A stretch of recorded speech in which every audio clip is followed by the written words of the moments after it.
Hello, everybody. Welcome back to another podcast. Again, thank you for tuning in. Thank you for all of the reviews that you guys have left recently. So if you haven't done so, please make sure you do leave us a review on Apple iTunes and make sure you keep up to date with us. We do have a new email campaign coming out once a month, going over all the episodes that we've been releasing. So go to flippingthebarrel.com and make sure you sign up. So let's get into today's episode. We have a very special guest today. Her name is Gretel Otano. She holds a bachelor's degree in chemical engineering and a master's in environmental engineering, both from Georgia Institute of Technology. She spent the majority of her career focused in oil and gas through several disciplines, from being a field engineer all the way to becoming the general manager of North America in a short 8-year span with Schlumberger, to then moving on to an amazing opportunity to work in private equity. She recently took a completely different route and leaving both private equity and oil and gas to becoming the chief commercial officer at Hugh Mango Training in the sports and health industry. Gretel, thank you so much for being here today. How are you?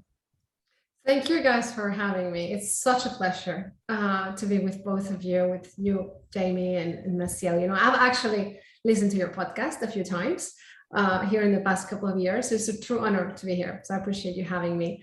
And yeah, just looking forward to the conversation. Well, I have to say, I'm really excited to hear about it. And I didn't get to make the pre-interview, so this is all new to me. So I cannot wait to get into your story.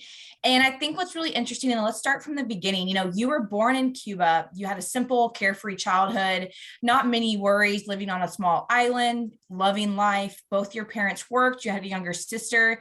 And then things really changed for you. When you were 10 years old, your family decided to move and to immigrate to Mexico for a better future.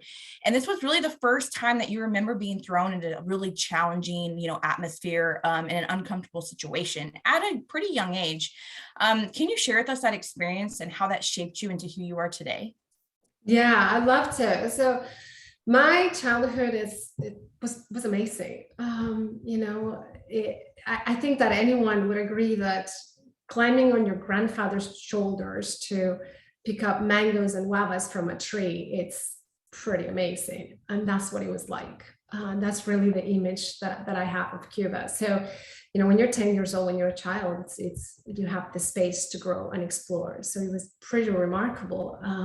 My family, when I was 10 years old, decided to immigrate to Mexico, like you said, Jamie. And it was a drastic change for me. And a lot of people, or perhaps a lot of the audience, unless you're very familiar with Hispanic cultures, you say, come on, can't be that different, right? They're both Spanish-speaking countries. They're actually pretty close climate-wise. So big deal. It was huge. The cultural change, like the cultural shock could have not been greater. And at times it did feel like the lingo was so different that I was learning a new language, a new way of being.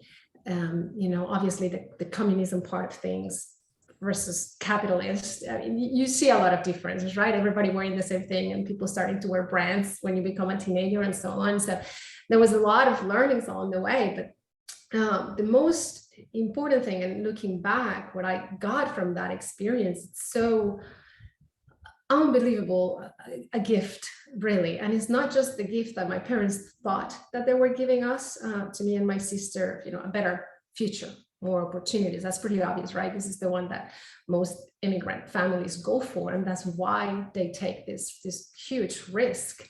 But what they didn't know at the time is that they were showing me by experience, like hands-on, what it was taking, the guts that you have to have, how the courage that they have to literally grab both their daughters, leave absolutely everything behind that they had built for, and start from scratch. And I think that is such a joy and such a gift. And to this day, I'm forever grateful for that, because it has shaped who I am and how willing I am to take risks. Because come on, they did that. If they've done this, I'm sure I can take other more sensible, smaller risks, right? And so that's really the beginning of my story. That's awesome. So talking about your parents, you have a lot of admirations for them. You grew up with them teaching you to be independent, get a good paying education, get a good job, be self-sufficient. You mentioned when we did the pre-interview that it was like you need to be good on your own. You don't need a man to take care of you and your children one day. So that was really ingrained in you since a very young age. You mentioned that, one day you wanted to maybe live the American dream. And what that really means is go to a new country like the US where there's so much opportunity and make a name for yourself and create a good foundation for your family. When you did turn 17, you guys did immigrate once again to a completely new country, USA. So like you mentioned, somewhat close, not that drastic, right? Not across the world, but still, I'm sure between Mexico and US, there's another huge culture shock for you. So can you tell us a little bit about that? Was it easier because you had already done it beforehand? And just mention a little bit, because you're 17, right? Like that means like you finished high school, you're about to get into college. Did you have any aspirations when you moved to the US of like who you wanted to become?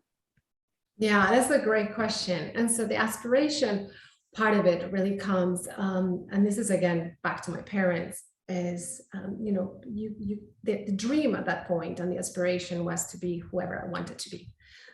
And going forward, working really hard, putting a set of goals ahead of me, achievable goals, not the 15, 20-year plan, but what is your 5-year plan? What do you want to do next? And when you're 17, when you're 15, that is college for most people, right? What do you want to do in college? Not after college, that's an afterthought, but what do you want to study? How do you want to, what kind of foundations do you want to have? And so the aspiration when I was that 15, 16 was, go to an American university. I really wanted that. I wanted to have that education. I wanted to learn English properly, or somewhat. It's still a work in progress. I guess it always is. But I wanted to be whoever I wanted to be. I didn't want society to tell me what type of roles I needed to play. And in Mexico, there is a lot of, as many of you know, very defined roles that you're expected to play when you're a female. And I was actually going to an all-girl Catholic school when I was in Mexico. So there was definitely very defined roles that you were expected, and I was not fitting in those at all. And so I started asking for more. And so when we decided as a family to move to the US was to allow me and my sister to really be whoever it was we wanted to be. And that was the aspiration at that point. When we came to the US, I was 17, I was a junior in high school. I studied junior, and we moved to the South, to Mobile, Alabama. And it was really different from Mexico. Very, very different. And back then there was not even a lot of immigrants in the city. And that's a very random area actually for y'all to move into as an immigrant, to be honest. So my dad actually found a job. He's a business and salesman. And so he had a job. And so we all moved with him where he had a job, which makes complete sense. But just to give you an idea, I think it was one of the first days that I was in high school, I went to visit the Spanish teacher because I was craving to speak Spanish because my brain was just exhausted from so much English. And that conversation didn't last very long. She was not fluent in Spanish. And so that's the level. And that's just what it was. So it was beautiful in the sense that it allowed me to really immerse in the culture. I had amazing teachers that went way beyond to help me get into my university. I wanted to study engineering. So I really wanted to go to Georgia Tech. That was my dream school. It was close to home and top school in the country. And the teachers that I had were just spectacular. They would stay after school to help me with my essays. They would allow me. That's incredible. Because it is a hard school to get into, like you said, right? You have a lot of competition. Really difficult. Yeah, but you did it, right? You got your badge, you graduated not only in engineering, but you also did a master's in environmental engineering. So, school for you was a big thing. And then you decided to pursue a career at DuPont. But that ended shortly after 2 years because you had met Julian, who was your boyfriend at the time, who's now your husband, who was also with Schlumberger. My dear husband. Yes. So it was a dual career. So we all kind of know how that works, right? You kind of have to follow each other at some point. And I believe after 2 years, you decided to leave and you got recruited with Schlumberger. And then you guys were moving to Brazil to embark on a new career because I assuming he had gotten a transfer. Is that correct? Okay. Correct. And then you were hired to become a testing offshore field engineer. Can you tell us a little bit about that experience? Because that's, again, another big move, but not only a move, but a career move where you went from working at DuPont, I assume, in a plant, very like, 9 to 5, probably at your office, at your desk. And then now this was like offshore field engineering back in the day where maybe, I'm sure there was women, but probably not as many as there is today. Can you talk to us a little bit about that experience as a young female engineer? It was amazing. I obviously strive in new environments, in the challenge, in the learning aspect of it. That's what I'm the happiest. And so having the opportunity of learning a whole new industry that I knew very little about was very rewarding. I actually like getting my coveralls and getting dirty. That was a badge of honor to me. Like, why do you want me to wash them? I mean, they're dirty because I'm actually working. That's a good thing. If they're clean, I don't know. And so I really enjoyed it a lot. I was going offshore for 3 years. And the part that I was liking so much was all the responsibilities that you were getting. I mean, it just felt like so quickly you're in charge of this. If you're a field engineer with 1-2 years of experience and you're in charge of all these operations and you have so much responsibilities and stake in it that it was rewarding to me. So I enjoyed it a lot. I think that was one of the most rewarding experiences I've had in my career, and I'm very grateful for it.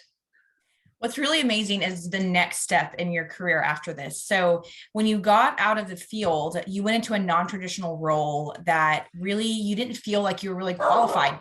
You were sitting with other individuals at a CEO level, and they were engaging with you, and you were learning more than what you said you've ever learned from any type of book or management leadership book. So can you talk to us about like what leadership style that you really honed in on in those conversations and who you really wanted to mirror moving forward? Yeah, this was odd. I mean, in hindsight, I didn't realize it honestly at the time.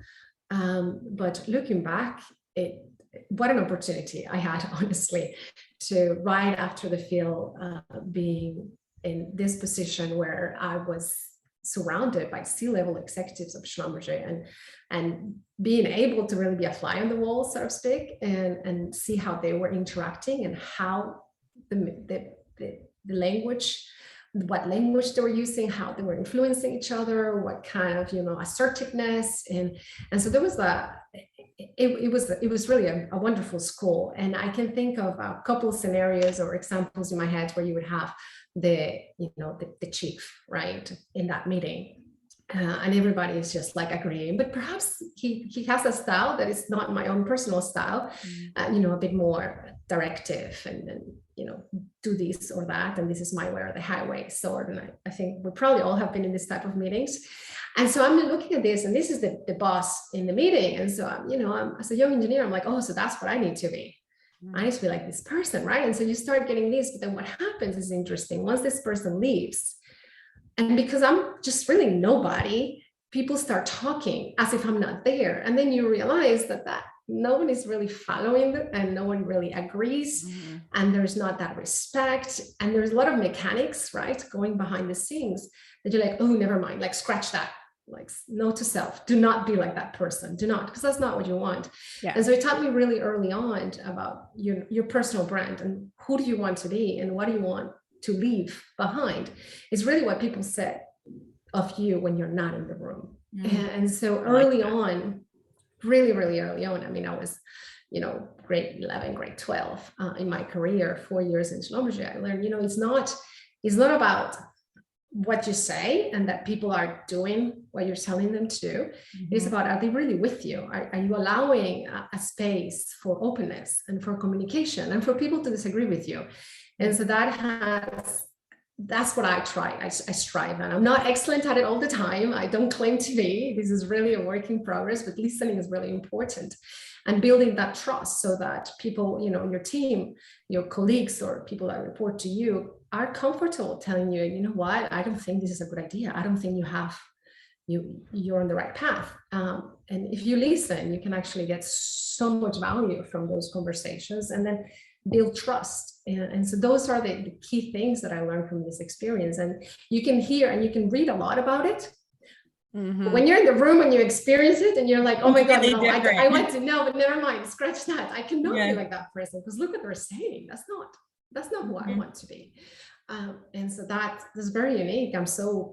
I still, to this day, I cannot believe that I was given that opportunity. I had zero qualification for it, but I was quick to learn. I can say that. That was an incredible opportunity. And like you said, Jamie, it was like a non-traditional career, like outside of the field. That's like rare that you're allowed to be in a room with all these executives working on projects. What do you think was different about you at that time for them to say, Gretel should get this job? Listen, I'm a go-getter. If anyone gives me a task, I do it, and I'm going to do it to the best of my ability, always. If I don't know it, I'm going to learn it. And I'm a quick learner, and because I give my all. And so when I was given this opportunity, it was the geo-market manager that from, Latin America that was giving me this opportunity. I said, yeah. And like 2 seconds there, I'm like, oh my God, how am I going to do this? I have no idea. I've never done this before. And then you like take a big breath, and you're like, okay, just fake it till you make it. Like, do it. Just do it, just piecemeal it and surround yourself with good people. It's about, knowing your strengths and knowing the areas that you need help with and not be shy about asking, right? And I think that has helped me because I was coming in such a young person. So I was never going to the ops manager like, I know your business better than you. Of course I didn't. But in the contrary, like, tell me, what are you doing? How are you doing it? And then understanding how I could help was helping me build trust in my own capabilities and my own expertise in my little area. So that I think that's probably, but it's a good question. I mean, we should ask him. I really think it was attitude. I think it's when, like you mentioned, you're a go-getter, and sometimes, believe it or not, not a lot of people are. So when you are a go-getter and you get tasks done and you're hungry for success, I mean, it's noticeable. So I'm not afraid. And if I failed, well, I failed, I tried. I'm always going to give it my best, but we got to learn along the way. And so, yes. So that's kind of what happened afterwards too. You got a different role. So you guys left Brazil, your husband and yourself, and you moved to Houston because you both got transferred as a dual career. Yeah. And he got a promotion, and then you were given your first sales role in the company.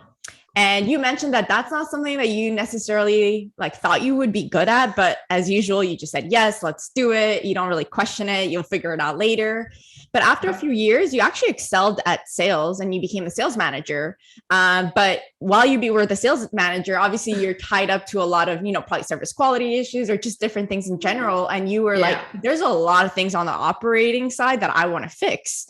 And you mentioned one day you would wanted to become the ops manager, but how do you ask for it? Or, you were talking a lot to your husband, I assume, about maybe complaining about it. They could do a better job. And he just probably said why don't you become the ops manager? And even though I'm sure you thought it, as women, sometimes we don't think we're deserving of it, or we don't think we're good enough, or, ops manager is a big role. Maybe I'm not good enough for it. And he was actually the reason that you pushed and asked for it at some point, and you actually got the role to become ops manager.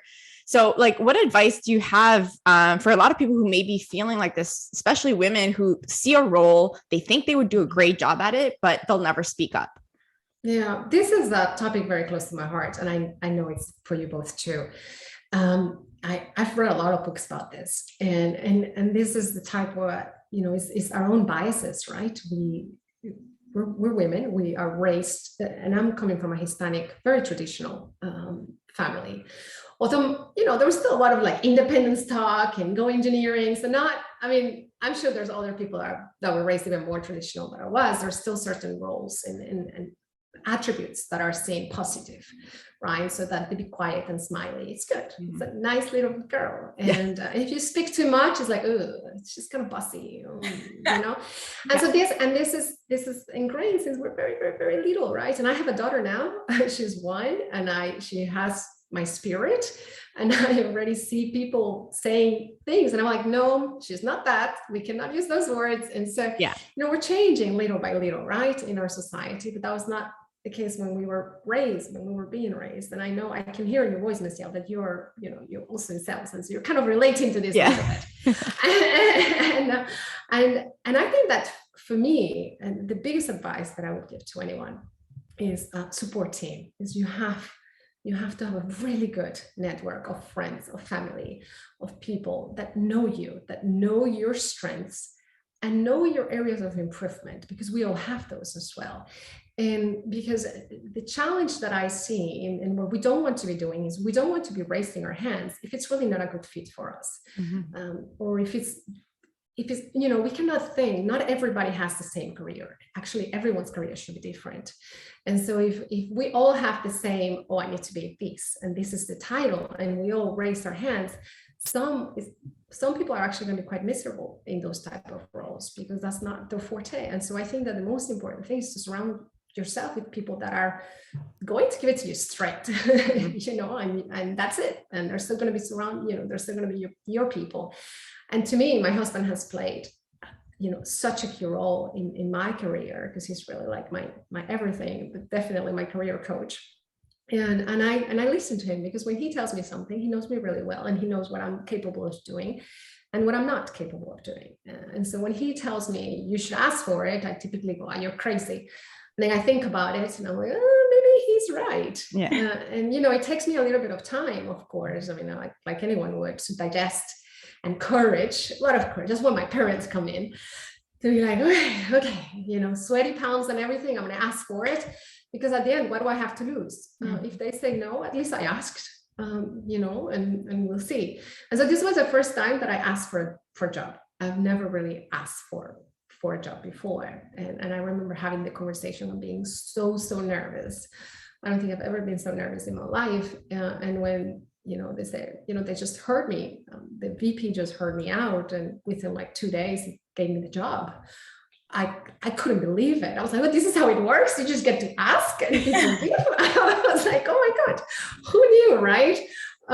So that's really the advice that I would give, because it's so personal. It's such a personal journey for everyone and everyone's career. But most importantly, you have to know your own biases. Like, you have to know, if you naturally, and not everyone is like me, if you naturally are asking for something, then that's great. But if you naturally are going to be more reserved, I often get told that I'm pretty decent, for example, negotiating contracts, but I'm terrible negotiating my contract, to negotiate my salary and my position. That's where I need the husband to cross-check me, right? To be like, no, you're crazy. That's too little. No, this and that, right? But the companies, I have no problem. And so that's where you need to know yourself, and you need to surround yourself with people that know you and will help you get better or be happier. I love how you mentioned your relationship with your husband too, and how it's kind of like a back and forth, like a checks and balances. I think Marcel and I fit really into that box, as we always are bouncing ideas off of him. Yeah. So I really love that you shared that. And then also I just wanted to mention something that Jamie and I always talk about. And like you mentioned, you were in sales. We are good at selling any product. We're going to get the work. We know how to sell. But the second we have to sell ourselves, we're like, yeah. Like we back out of it. And we would talk and we're like, Jamie, we're the best salespeople on the planet. How are we not selling ourselves properly? And it becomes this thing where, like you mentioned, it's just, we're taught from a young age to just tone it down. Yeah. Don't ask for those kind of things. And that was never internal, where her and I struggled with that. It was really, honestly, with the podcast and with selling ourselves to the world. People love this content. What is our problem? We can sell ice to an Eskimo. It's really hard. Yeah. It's really hard because we're really taught to be quiet, to be nice and quiet. Yeah. And that carries. And it's difficult to fight against something that has been with you for so long. You have to be very conscious about it. And it takes a lot of effort. It's almost like if you're an introvert and you're trying to be out there in the world, I mean, you're exhausted afterwards. And that's what it feels like when you're trying to go against your own biases, because it's the right thing to do for you, for your move. And I think it's really what you're showing other people that they're capable of doing too. And I love that, because I mean, when I became an ops manager, it was sweet. in the sense that I had other field engineers that were women that were looking up to that. And not just that, but you had the procurement team or the finance team. And then suddenly you're like the only women in the table, right? At the meeting and the operations meeting, and you're there and you're making operational decisions. So it's not just about you, but that ripple effect that you have on others around you that you see. I mean, and I was just an ops manager. This is not a big role of any means, right? And so imagine all those beautiful executives out there that are, pushing it and showing our younger generation that yes, it is possible. And you just have to work hard. One of the hardest decisions that you've had to make was leaving Schlumberger after 10 years and obviously having a great career this far. And your husband's also dual career. But a huge opportunity came knocking at your door to, go into private equity with a bigger title and way more money. So, like a lot in your favor. And that was something you were proud of because, you've earned it. And I'm sure it was nice to rub it into your husband. A little. So let's talk about first, how did you come about making this decision of deciding to leave? Because leaving is hard. I mean, you're in your comfort zone.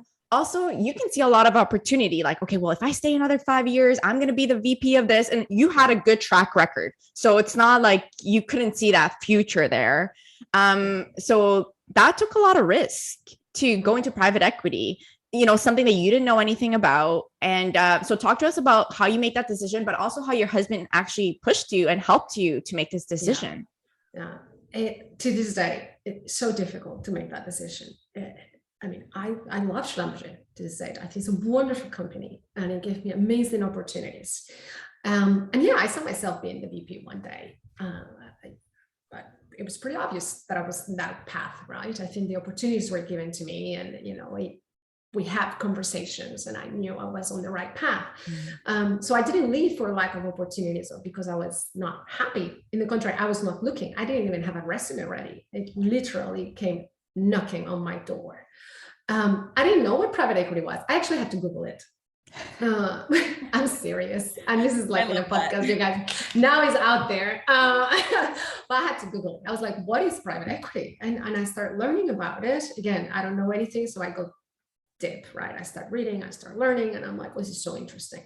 This is actually, in my mind, in a way to simplify it, maybe for those that didn't know, like I didn't know what it was. It's the money, it's the investment, right? It is what's actually fueling the next generation of opportunities, the next generation of technology, right? This is the small group of people that tweak the system for the next wave.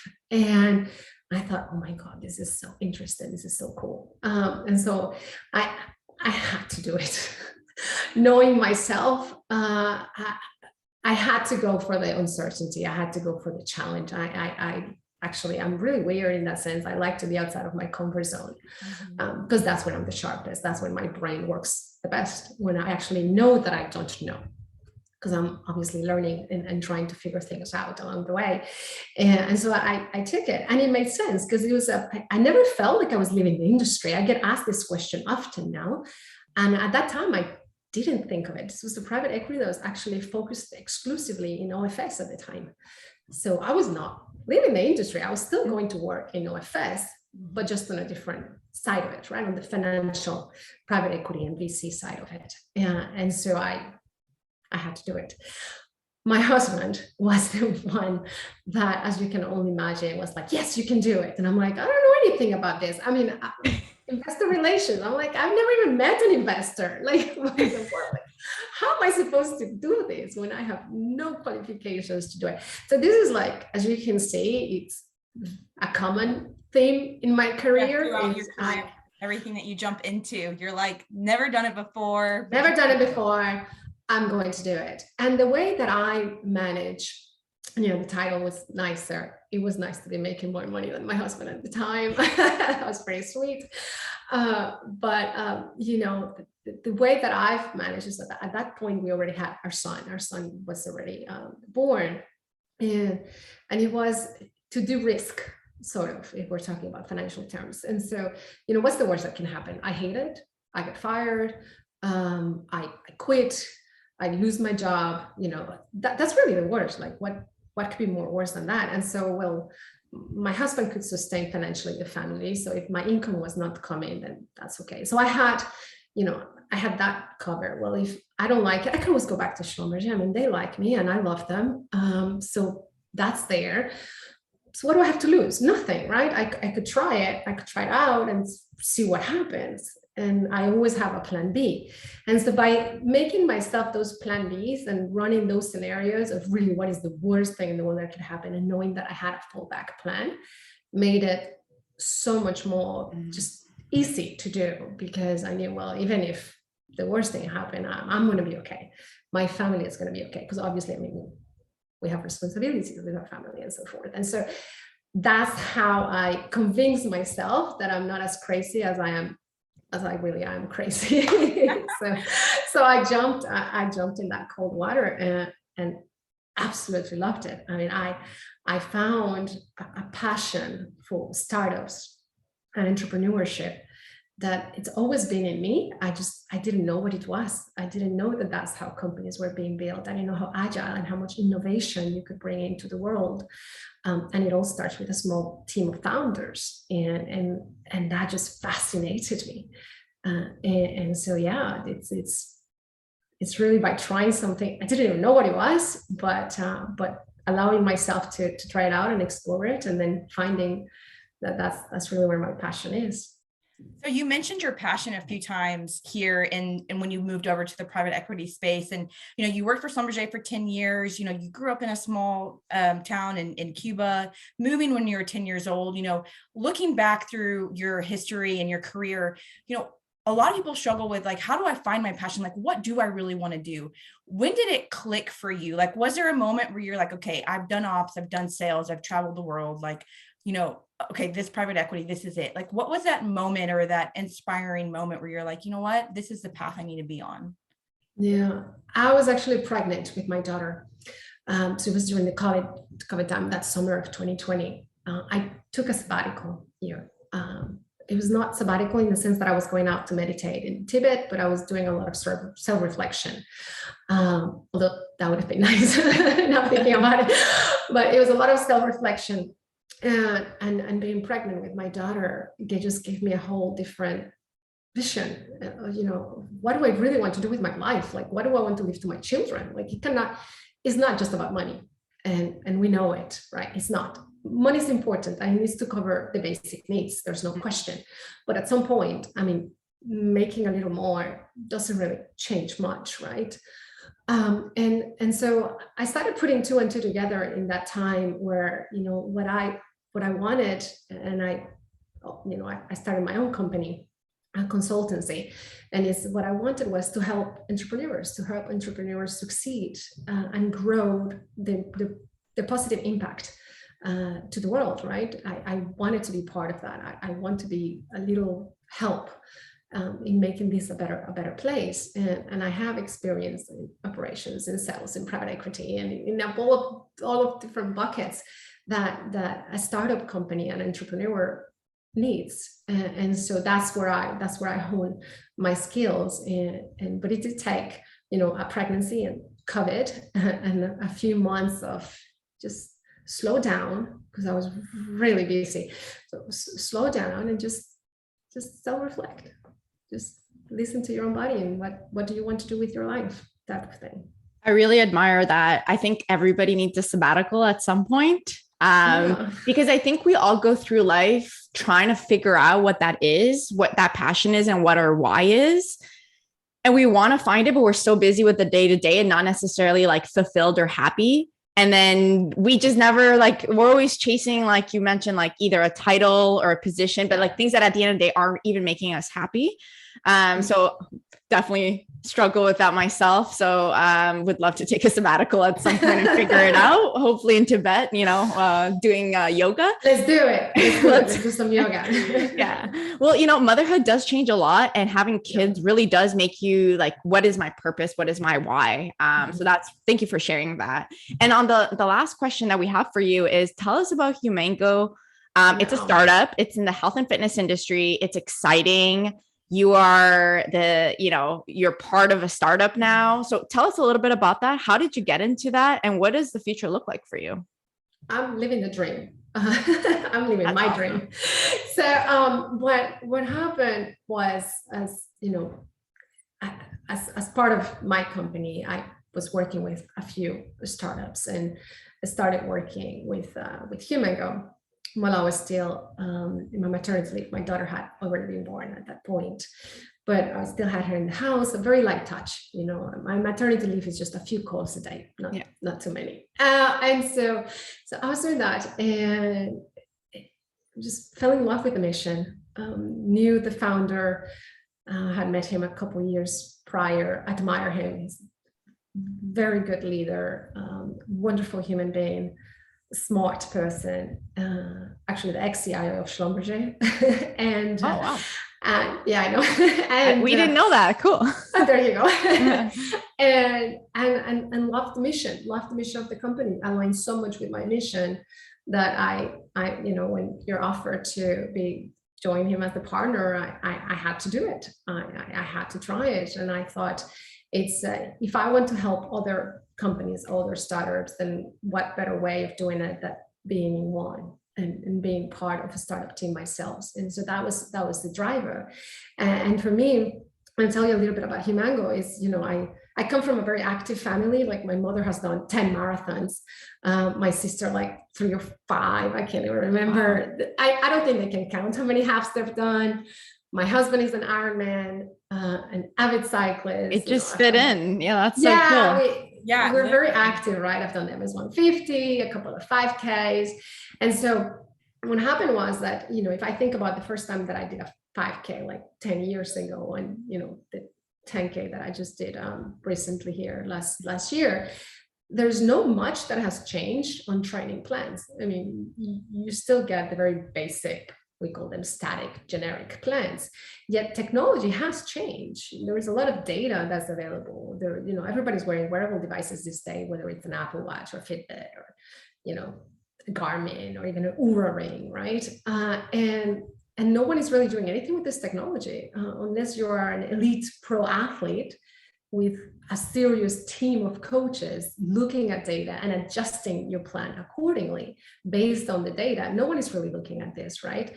And so what Humango does is it's using artificial intelligence algorithms and machine learning to actually dive into the data and provide plans that are specific to the individual. And then it goes a whole nother level by actually adapting to your life, which, as a mother and as a professional myself, I mean, our schedule changes daily. Mm-hmm. And so to be able to tell the app, I have to take today off because my son is sick, I'm not going to be able to train, to work out, to exercise, and have the app say, okay, no problem, and regenerate a plan based on that information. That's cool. That's so remarkable. That is such an opportunity. And it's a way of us, you know, really helping and bringing science and technology to the masses and helping everyone in their journey, right? In their fitness or endurance journey. Because I think we've all experienced that, you know, when you're good with yourself, whether you do meditation, yoga, or a run here or there, you're much better with your family, with your kids, and at work. And so having that balance is so important. And we think that the health and the person, then, you know, you first is really, you have to be good with you before you can be good with those around you. And so being part of that and of that mission of how do we leverage the technology that we already have available to help anyone and everyone on their journey to become a better, fitter, you know, healthier person. It's a pretty good mission. Like, how did you not? That's a cool job. Yeah, that's a really cool job. Yes, thank you for sharing. Thank you. Thank you so much for sharing that in that in-depth overview too, because honestly, it's really not that far off from what we do in oil and gas today. We use the data to make drilling more efficient, to make operations more efficient, and we're machines ourselves. So you're basically making us more efficient. So this is what our CEO and founder is the ex-CIO of Schlumberger. So we joke because he used to be in, you know, not joking in the matter, but, you know, he used to be involved with AI and the performance of a well, and now it's the performance. So instead of being the performance of an oil well, now in the performance of the human thing. And That is so I love cool. it. Very, very Yes. driven. Thank That you for sharing that and your amazing story and getting to where you're at today. It's going to inspire so many people. So we're so glad we finally got to get you on and record you today. So thanks for Yes. coming on. Thank My you, pleasure. Gretel. And shout out to Julian, who did mention you to bring you on the podcast. So that's really There you cool go. that instead of That's my him coming husband. on, he said, you should do my wife. So shout out to more Shout out. husbands like that. Shout out to the husband. Yes. Thank you. See you.